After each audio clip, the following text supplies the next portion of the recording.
Good evening, I'm Sam Shane. And I'm Christina Anderson. CBS 13's Tony Lopez joins us now in the studio with more on what happened in court today. What a dramatic day. Witnesses inside the courtroom say the murder suspect seemed agitated and clearly wanted to get his message out. It was a message no one expected to hear. I was in shock. Shock over an accused cop killer, Luis Enrique Monroy-Bracamonte, who didn't mince words in front of a Sacramento County judge Wednesday morning, shouting an admission of guilt and a request to be killed. I'm guilty. Something, I don't know verbatim, but something about go ahead and execute me. That's mostly what I remember. Defendants are usually really quite quiet, and this is very unusual. The unusual outburst turned heads and sped up the tip of the pencil for veteran courtroom sketch artist Vicki Behringer.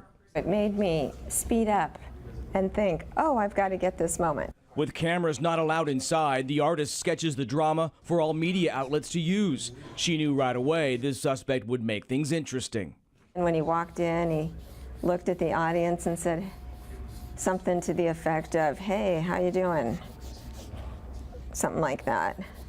And that's not allowed, first of all, and it's not normal. Monroy-Bracamonte is accused of killing 2 sheriff's deputies in a crime spree last October that stretched 30 miles from Sacramento into Placer County and cut deep into the heart of law enforcement. Another deputy and a bystander were also wounded.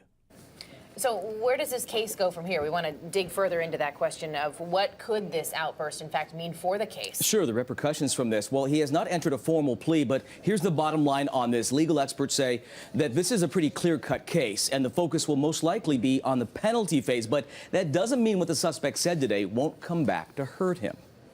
Statements that are made by defendants are generally going to be admissible against the defendant. There's obviously exceptions to that.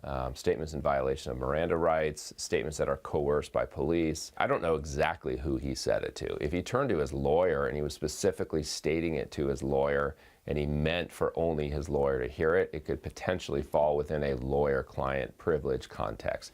Doesn't sound like that's the case here. Right after the outburst, the judge cleared the courtroom. Today's proceeding, by the way, was to decide whether the media should be allowed to sit in on future appearances. The judge ruled, yes, we can, and we'll be there. His next court appearance is March 27th. Boy, what a crazy episode. Yeah, it really was. Just amazing. Okay, thank you so much for that, Tony.